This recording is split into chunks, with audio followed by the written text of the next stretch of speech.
Good to have you back. Hold the door closed. Not locked, just closed. It helps somehow with what I'm about to tell you. If you're new here, you've arrived on a good night. If you've been here before, you already know what kind of show this is. Not the kind that announces the scare, but the kind that puts one detail in your head and leaves it there for 3 days. Tonight we have 7 stories. The kind where everything starts normally. The kind where the wrong thing is already in position before anyone notices. Something that knew a name, knew a route, knew a role. Something that had already made room for itself long before the narrator walked in. Get comfortable. If you have headphones, now is the time. Lower the lights if you can. Don't scroll. Let's begin.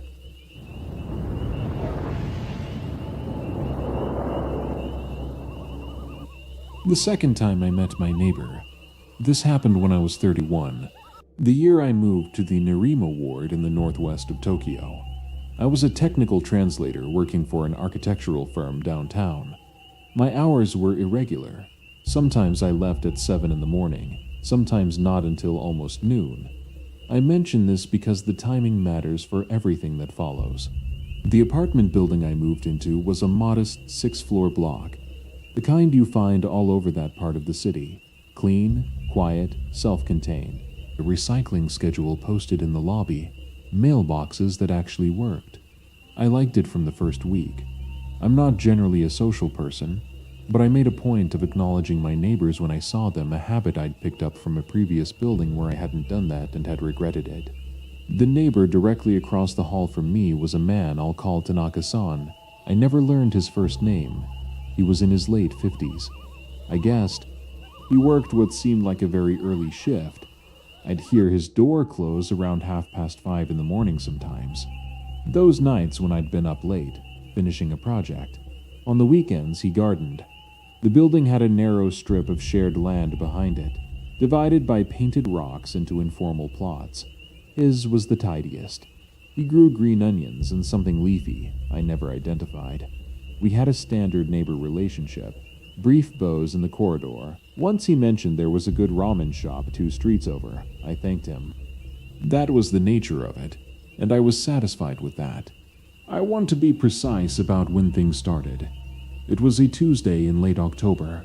I had come home around 6 in the evening, later than usual, because of a project handoff that ran long. I was tired and thinking only about dinner. I came up the stairs instead of taking the elevator, a habit, and on the 4th floor landing I passed Tanaka-san going the other direction. He said, "Hello." I said hello.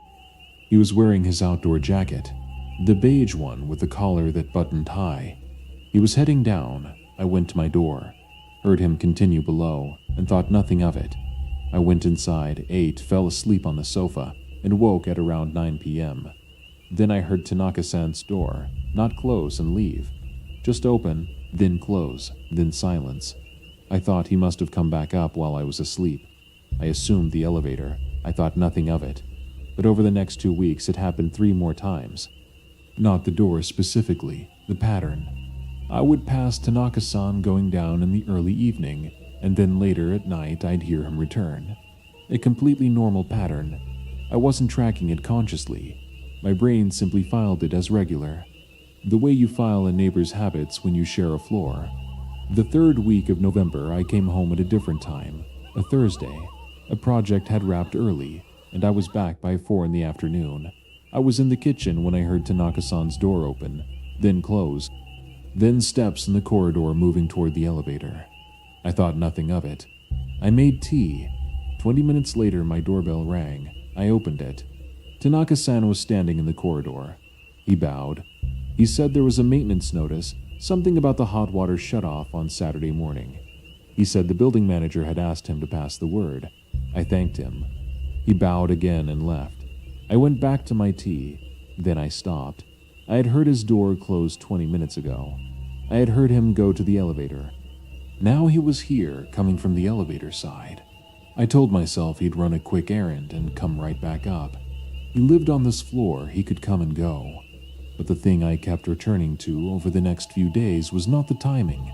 It was his face. I had lived across from this man for 3 months. I knew his face well enough to recognize it in the lobby and the outdoor garden strip, in the corridor at various times of day. It was a known face. But when he stood in my doorway that Thursday afternoon, I had the experience, just briefly, just for a fraction of a second before recognition settled, of not quite knowing him. Not because he looked different. He looked exactly the same. Same jacket, same posture, same even unhurried expression. But there was a moment where my brain hesitated. I put it down to tiredness. I put it down to seeing him at an unusual hour. I moved on. The following Saturday, the hot water was shut off between 8 and 10 in the morning, exactly as he'd said. On Sunday, I took the recycling down. Tanaka-san was in the strip behind the building, tending his plot. He glanced up. We exchanged the usual nod. "Everything all right with the hot water?" I asked. He looked at me with mild, patient puzzlement. "Hot water?" I said there'd been a shut-off Saturday. He thought about it. Then he shook his head slowly. "I didn't hear anything about that. I was away Friday night.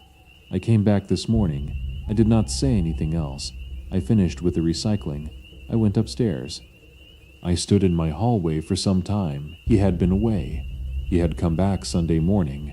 The man who knocked on my door Thursday afternoon in Tanaka-san's jacket, with Tanaka-san's posture, with Tanaka-san's slow and deliberate way of speaking had not been Tanaka-san. I went back through it as methodically as I could. Could I have misidentified someone else from the building?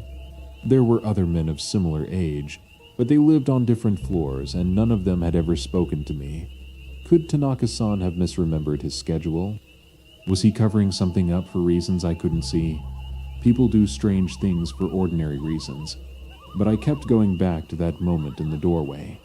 That half second before recognition settled. A face that reads as familiar but does not resolve correctly. I understand that phrase now in a way I didn't before. It isn't that the features are wrong, it's more that they add up correctly, the way a copied signature adds up. You can see all the right components and still know that something is not the hand that usually holds the pen. I did not find anyone in the building that Thursday who explained it. There was no maintenance worker, no contractor, no guest of Tanaka-san's who might have been relaying a message on his behalf. I still live in that building. Tanaka-san and I have the same relationship we always had. Brief bows in the corridor, occasional short words. I have never mentioned that Thursday to him, but I track his movements now, unconsciously. The way you keep a tally without ever deciding to. What I cannot explain is this. The man in my doorway knew about the shut-off, or he was something else, and the information he carried was not something he needed, but something designed to make him seem like a person who belonged there. I don't know which of those explanations is less troubling. I still take the stairs.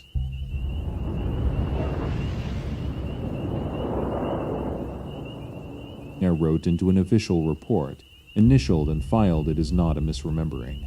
The property at 1411 Marchetti Street was a former pharmaceutical storage facility, last tenanted in the 1990s pending demolition routine, environmental pre-assessment. My job was to walk the building, document condition and contents, photograph what remained. The basement level had a long row of metal filing cabinets, the industrial kind bolted to the wall. Most were empty or held deteriorated paper. I photographed each one, cabinet 1 through 43, all standard, no occupant records, no hazardous material, nothing relevant. Drawer 44 was locked. The rest of the building was wide open. There was no reason for anything to be locked. I noted it in the report, photographed the cabinet with the drawer closed, and moved on. Everything. I have the photograph. I came back the next day with a locksmith. Standard procedure when internal fixtures need to be assessed for removal. Drawer 44 opened without any resistance. No mechanism engaged. The locksmith said the drawer wasn't actually locked. He said the catch had just been stuck inside, was a single index card. It had my name on it, my first name, my last name, and the date of my first visit the previous day. Nothing else. No other writing. No explanation of what the card was doing there. I photograph everything. I have the photograph. Everything. I have the photograph. I wrote it into my report as anomalous personal identifier. Source unknown, and marked it for follow-up. Follow-up never happened. Nobody cared. The building came down 6 months later. I have never had an adequate explanation for how my name got into that drawer. The file I submitted that morning was my first contact with that address. There was no public listing connecting me to the site. I am not a public figure. The building has been a parking lot for years now. Sometimes I drive past it on my way to other sites. I don't stop.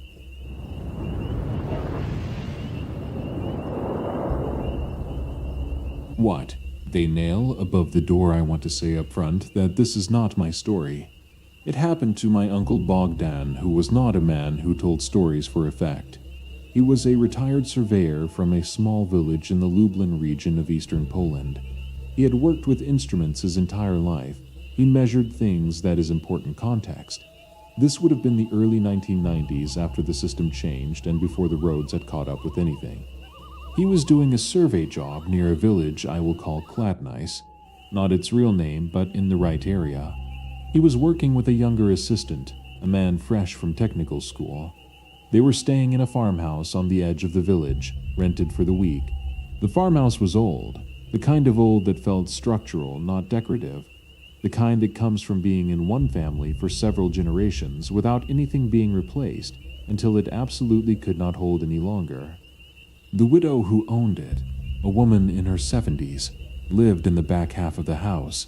She was not unfriendly, but she was very specific about certain things.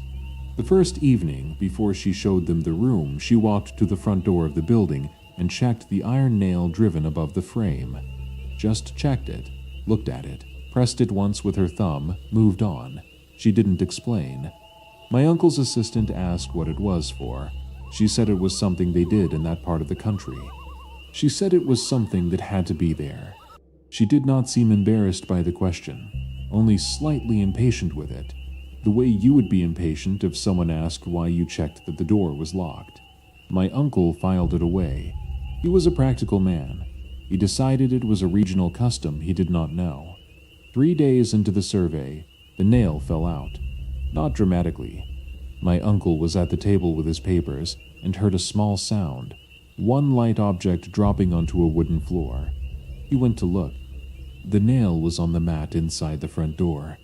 Just worked loose with age, apparently. No more remarkable than that. He picked it up. He put it on the side table. He did not tell the widow. He thought about telling her, then decided it was such a small thing that he'd deal with it in the morning, put it back in the wood himself, or mention it over breakfast. He put it from his mind and worked until late. That night, his assistant knocked on the wall between their rooms. My uncle asked what was wrong. The assistant said someone had been at the window. My uncle's room looked out onto the back garden. The assistant's room looked out at the road. He said there had been a figure standing at his window. He said it had been standing there for some time before he noticed it. He said it was looking in. My uncle was not credulous. He told the assistant it was probably someone walking late, that the village was small and people did odd things at odd hours and it meant nothing. He believed this when he said it. In the morning, he replaced the nail himself, driving it back into the old hole with the heel of a boot. The widow came in for breakfast and walked past the door and stopped. She looked at the nail. She looked at my uncle for a moment. She asked if it had come out. He said it had. He said he'd put it back. She was quiet for longer than felt comfortable. Then she said, "Good." She said, "When it falls, you put it back right away." She said this as though it were as obvious as putting a lid back on a pot. My uncle asked her, carefully, what the nail was for. She said it was to remind something that it was not welcome here. She said if it falls and you leave it, the thing that is reminded comes back to check. He asked what kind of thing. She looked at him with the particular expression reserved for people who have just asked a question. They would be better off not having answered. My uncle did not ask again. He told me this story exactly once. He said the assistant never slept through a night properly for the rest of the week, and when the job ended, the man requested no more rural assignments and eventually transferred to a different office. My uncle said he did not personally see anything at the window. He said he heard something on the second night, the night after the nail was back, consistent with footsteps on the path outside. He said the sound circled the building once and stopped. He said it did not repeat. He said the nail was back, so it stopped. He said this as though it were a satisfactory explanation. He died still believing it was.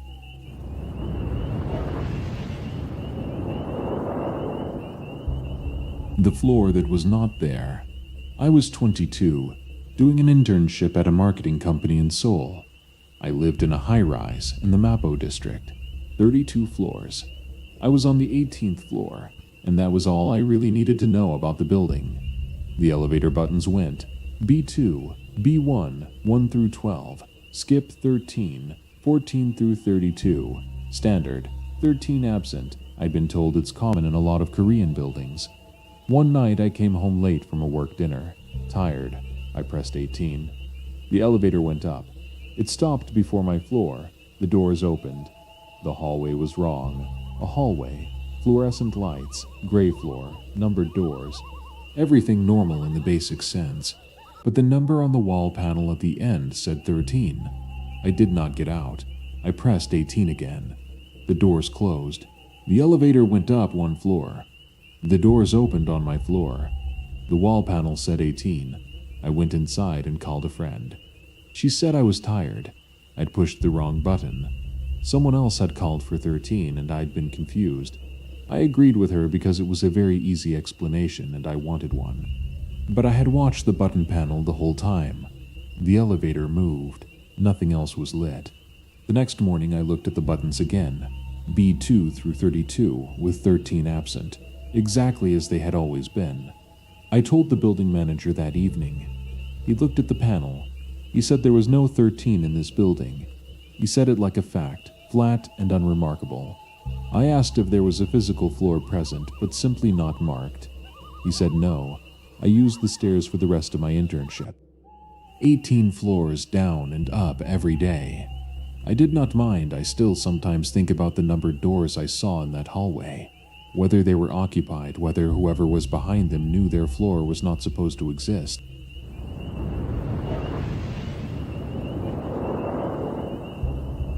The man at the third mango tree. This was 2018. I was a field logistics coordinator for a development NGO working in Kogi State in central Nigeria. My job was to monitor supply chains for rural health distribution, vaccines, basic medications. It involved a lot of road time, often on routes that were poorly maintained, sometimes alone. I'm a practical person. I say this not to dismiss what I'm about to describe, but to establish that my default mode is to find an operational explanation for anything unusual. The road between two villages, I will call Adavi and Onaleki, ran through farmland and bush. The journey was about 40 minutes on a good day. I had driven it perhaps 20 times. There was a row of mango trees on the left side of the road, roughly 2/3 of the way along. I never counted them until I started noticing the man. The first time I saw him, I thought he was a farmer. He was standing beside the third tree from the beginning of the row, a tall, spare man in a pale shirt, standing completely still. I waved without thinking. He did not wave back, unremarkable. People do not wave at every passing vehicle. The second time was 2 weeks later. Same tree, same position, same man, same pale shirt. I was moving slower because of road damage, and I had more time to look. He was watching the road, not working, not looking past it, watching the road. His body was facing the direction of oncoming traffic, the direction I had come from. I asked my driver, a local man named Emmanuel, if he knew of anyone who lived or worked near that tree. Emmanuel said no. He said that land had been fallow for a long time. The third time I drove that road alone. The man was there, third mango tree, same shirt. I stopped the vehicle. I got out and walked toward him. He was about 30 meters off the road by the time I crossed the verge and got onto the rough ground between the trees. He was still at the same distance, still at the same tree. I called out. I asked if he needed assistance. He turned to look at me. He was older than I'd assumed from a distance. His face was deeply creased. He looked at me with an expression I can only describe as recognition, not surprise. Recognition? He said my name, not a title, not a greeting, my first name. I had never seen this man before. He said, "You should go the other road today." He said it in English, accented, very calm. He said, "Not this one today." I said, "What other road?" He said, "The one through the larger village." Then he looked back at the road in the direction I had come from, the way he had been watching before, and he did not speak again. I went back to my vehicle. I sat there for a moment. Then I took the alternative route, a 20-minute detour through a market town. I found out the following morning that there had been an armed robbery on the main road between Adabi and Onileki the previous evening. 3 vehicles stopped, one driver badly injured. The attack had been near the mango trees. Around the time I would have passed if I had continued, I filed the incident report. I wrote that I had received information from a local source advising me to change my route. I did not describe the source further. I drove that road many times after. I never saw the man again. I asked in the area. Nobody had seen him regularly. Nobody could identify him from my description. I am grateful for what he did, whatever he was. I am also aware that being grateful does not make the situation less strange. The thing I cannot set aside is that he was always facing Adavi, not the road generally, the specific direction from which I would arrive both times before, and again that day. He was not there by chance. He was there for a route, and the route was mine.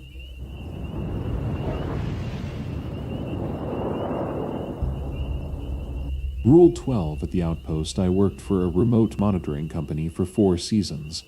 We maintained weather and telemetry stations in northern Canada, the kind that have to be checked and recalibrated twice a year, which means someone has to go out to them in person. The locations were accessible only by small aircraft or snowmobile, depending on season. You stayed at the outpost for however long the work required, sometimes 3 days, sometimes 10. I'm going to tell you this the way it actually happened, which means I'm going to tell you the boring parts too. Each outpost had a laminated card of operational rules tacked inside the door. Most were practical. Rule 1, check fuel level on arrival. Rule 2, log your arrival time in the book. Rule 3, test the emergency radio. Some rules were about the equipment, some were about survival. Rule 7 was about not leaving food waste outside under any circumstances. Animals, I followed all of them, without incident. The 4th visit was in late November. I flew in with my colleague Ferris, who had been to this location once before. We were sensible, and in that environment there was no good reason to be casual about sensible things. The outpost I'm going to tell you about was in the boreal zone, maybe 300 kilometers northeast of a small city I won't name. One room, very well insulated, a bunk, a folding table, the equipment racks, a generator, fuel in an external shed. I had been to this particular outpost 3 times before without incident. The 4th visit was in late November. I flew in with my colleague Ferris, who had been to this location once before, without incident. The 4th visit was in late November. I flew in with my colleague Ferris, who had been to this location once before. We were going to spend 5 days recalibrating sensors. On the first evening, Ferris pointed to the laminated rule card and told me there was a new rule. Rule 12. I said I hadn't seen a Rule 12 before. He said it might have been added by the last crew. Rule 12 read, if someone comes to the door after dark, do not open it unless they say the outpost number first. Our outpost number was a 6-digit code. We both knew it. It was printed on the equipment log and in several places on the building's exterior markings. I thought it was a reasonable rule. There are search and rescue situations where you verify who you're letting in, especially in conditions where extreme cold affects cognition. I assumed some previous crew had had an incident, a disoriented hiker, a confused snowmobiler, and had added the rule as a result. Sensible enough, I filed it under things that make sense and moved on. On the 2nd night, someone knocked on the door, around 2 in the morning. Ferris was asleep. I was doing a log update. The knock was slow, 3 times, evenly spaced. Not the panicked knock of someone in genuine distress. Very even, almost deliberate. I went to the door, I said, "What's the outpost number?" There was a pause. Then a voice pitched somewhere between a woman's voice and something harder to categorize said, "You don't need the number, I know you're in there, let me in," I said. "I need the number first," she said. "It's cold," I said. "I understand, I still need the number." Silence. Then the sound of something moving away from the door. Footsteps, or something that replicated the sound of footsteps on compacted snow, but not quite right. Too light, too even, like a sound that had been learned rather than produced naturally. I woke Ferris. He checked the emergency radio. No distress signal, no aircraft in the area, no active search and rescue operations. The nearest road was 80 kilometers away. We did not open the door. In the morning, we went outside with the equipment kit to check the perimeter and the sensors. There were no tracks in the snow around the building, anywhere, including in front of the door. The temperature had been minus 26. Anything standing outside for the duration of that conversation should have left impressions in the surface snow. There were none. Ferris's explanation was sublimated crust. Snow can firm in extreme cold, and sometimes doesn't record impressions the way you expect. This is true. It happens. I know it happens. I'm not certain it explained what we found, or rather, what we did not find that morning. We finished the job. 5 days, no further incidents. On the last morning before the pickup aircraft arrived, I asked the company dispatcher by radio about Rule 12. I asked when it had been added to the outpost documentation and why. She checked the records. She said there was no Rule 12. She said the laminated card was last updated 3 years ago, and it had 11 rules. I asked who could have added it. She said, nobody, officially.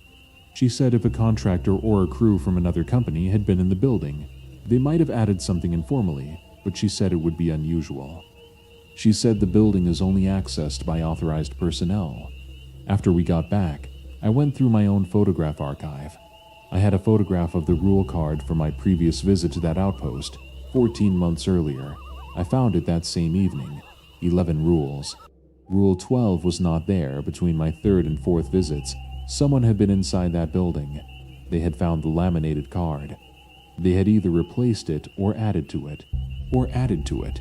They had written a rule describing a specific scenario, someone coming to the door after dark without knowing the building's identifying code and specifying exactly what to do.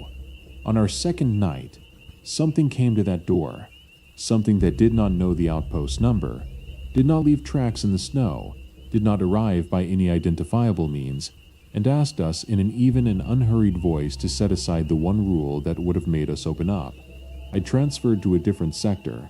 I cited routing preferences. Nobody asked for details. I do not know who wrote Rule 12, but I am grateful every day that I followed it. What I cannot stop thinking about, and I know this sounds strange, is the specificity.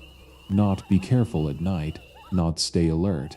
Whoever wrote it had anticipated the exact scenario we were going to face.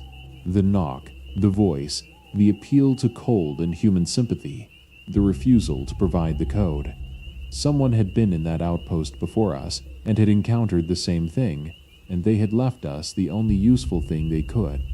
I just don't know if the person who left it was someone who survived that night, or something that had learned from the nights when it did not.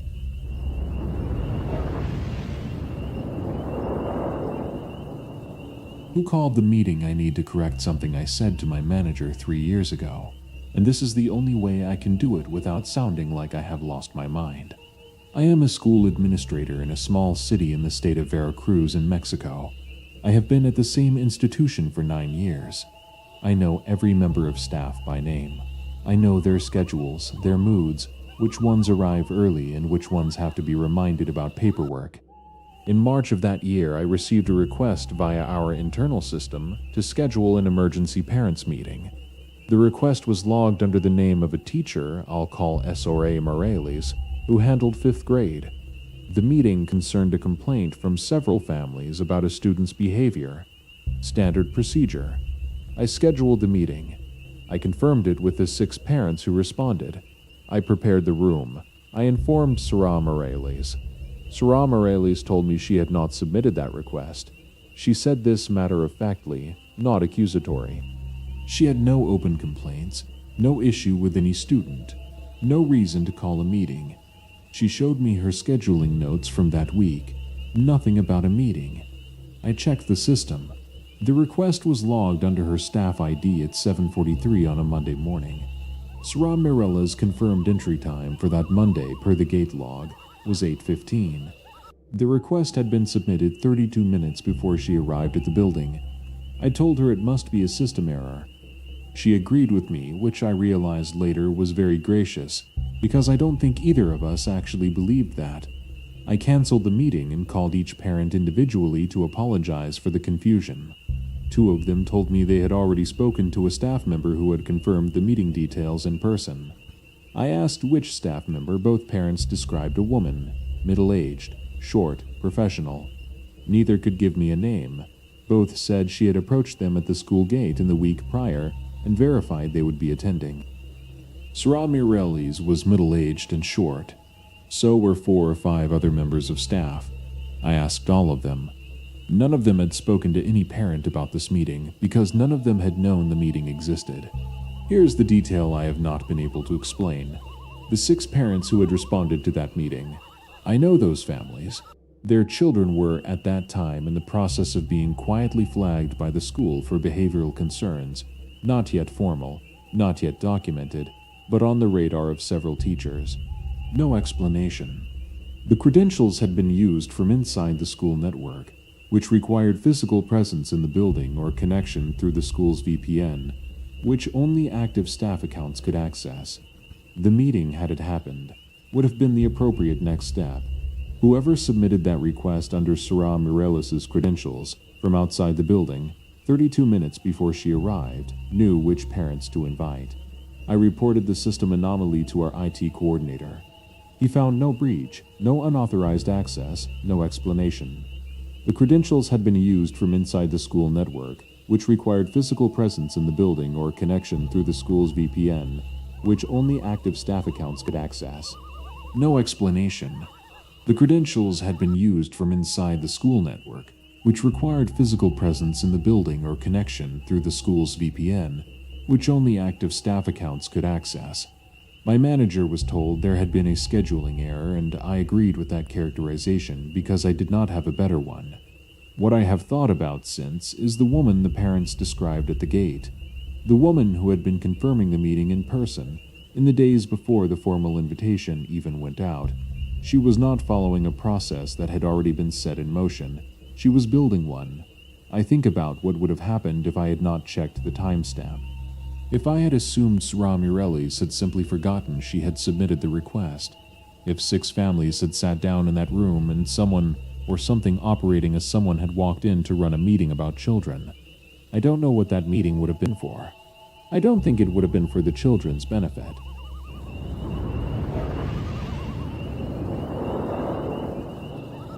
Right? That's 7. Take a breath. The room is the same as when we started. The lights are still where you left them, but I want you to think just for a moment about the one detail from tonight that's already gone quiet inside you. Not the scariest moment, the specific thing, the index card with the name on it, the nail that fell. Rule 12. Those are the ones that follow you home, not as noise, as a small patient weight. You will carry for a while. Sleep well. See you next time.